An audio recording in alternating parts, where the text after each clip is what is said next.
Halo semuanya, selamat datang kembali. Nah, hari ini kita bakal ngobrolin sesuatu yang kayaknya jadi musuh bebuyutan semua petani dan penghobi kebun deh. Ya, serangan hama. Biar tuntas, kita bakal bedah bareng-bareng pandangan dari seorang ahlinya langsung, Pak Agusman. Oke, kita langsung ke the point aja ya. Ini dia nih, pertanyaan sejuta umat. Kenapa sih tanaman saya diserang hama?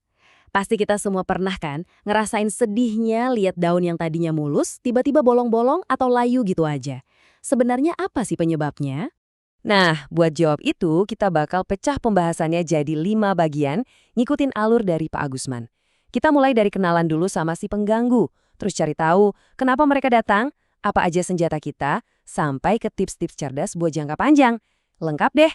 Oke, bagian pertama. Kenalan dulu yuk sama si pengganggu. Kan katanya, tak kenal maka tak sayang. Salah. Tak kenal maka tak bisa menang. Jadi, siapa sih sebenarnya musuh kita ini? Menurut Pak Agusman, definisinya itu simpel dan praktis banget. Hama itu ya organisme apapun yang ganggu tanaman, dan yang paling penting, kita bisa lihat wujudnya sama serangannya pakai mata telanjang. Jadi kalau dia ngerusak dan kita bisa lihat tanpa mikroskop, nah itu dia hama. Jelas ya?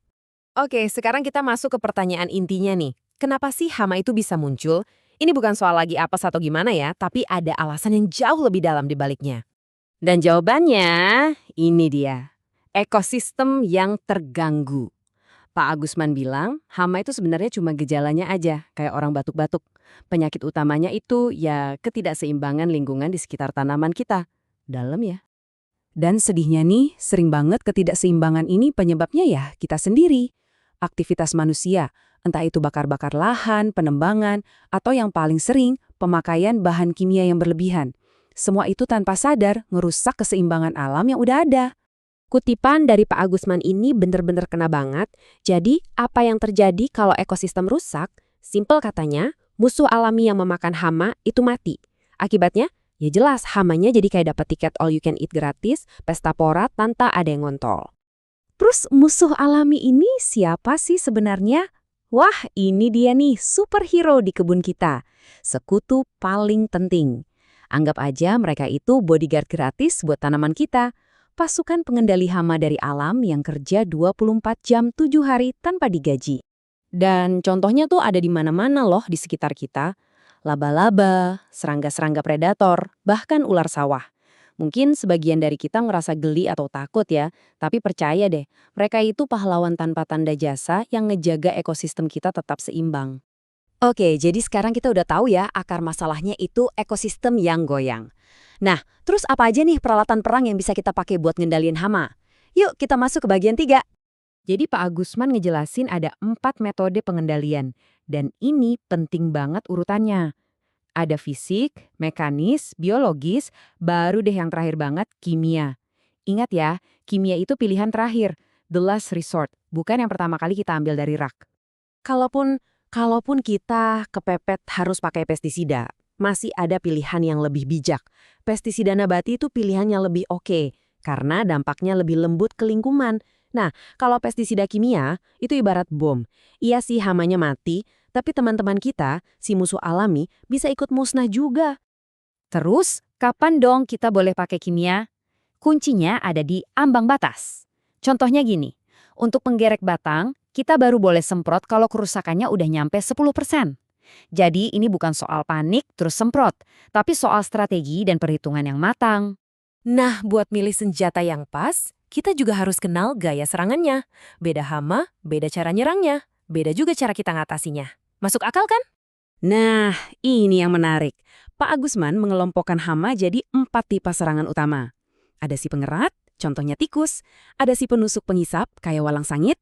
Terus ada si penggerek, kayak penggerek batang. Dan terakhir, si pengunyah, kayak belalang. Jadi, dengan lihat bekas luka di tanaman, kita bisa jadi detektif dan nebak siapa pelakunya. Oke, bagian terakhir, yuk kita kumpulin semua ilmunya jadi beberapa tips praktis ala petani cerdas buat kesuksesan jangka panjang. Tapi mungkin ada dari kalian yang lagi mikir, waduh, tanaman saya udah keburu diserang nih, gimana dong? Tenang-tenang, apa sih langkah pertama yang harus kita lakuin? Ada kok panduannya. Protokolnya gampang diingat. 3 jangan. Pertama, jangan putus asa. Kedua, jangan panik. Dan ketiga, yang paling penting, jangan asal semprot. 3 ini kuncinya. Soalnya kalau udah panik, biasanya tangan langsung gatal pengen nyemprot kimia kan? Nah, itu justru bisa bikin keadaan makin runyam. Terus buat jangka panjangnya gimana? Kuncinya satu kata, pencegahan. Mencegah itu lebih baik daripada mengobati kan? Caranya? Bisa pilih varietas yang tahan hama, tanam serempak, dan yang paling utama, kita jaga lingkungan kita. Biar para bodyguard alami tadi betah tinggal di sana. Ini investasi terbaik serius. Tapi dari semua tips yang ada satu pesan yang menurut saya paling penting banget dari Pak Agusman. Pesannya simple, tapi dalam. Jangan sampai meninggalkan petugas lapangan. Maksudnya apa? Maksudnya kita itu nggak sendirian dalam perjuangan ini. Yuk, manfaatin para ahli yang ada di sekitar kita. Ada penyuluh pertanian, ada pengamat hama, ada ketua kelompok tani. Jangan sungkan, jangan ragu buat ngobrol, diskusi, dan nanya sama mereka. Ilmu dan pengalaman mereka di lapangan itu harta karun yang berharga banget. Dan semua obrolan kita hari ini akhirnya ngerucut ke satu pertanyaan buat kita renungin bareng-bareng. Sebenarnya peran kita ini apa sih? Apakah kita seorang pembasmi hama atau kita seorang manajer ekosistem? Pandangan dari Pak Agusman jelas ngajak kita untuk jadi yang kedua. Bukan lagi soal bunuh-bunuhan, tapi soal mengelola kehidupan biar seimbang. Terima kasih banyak sudah menyimak.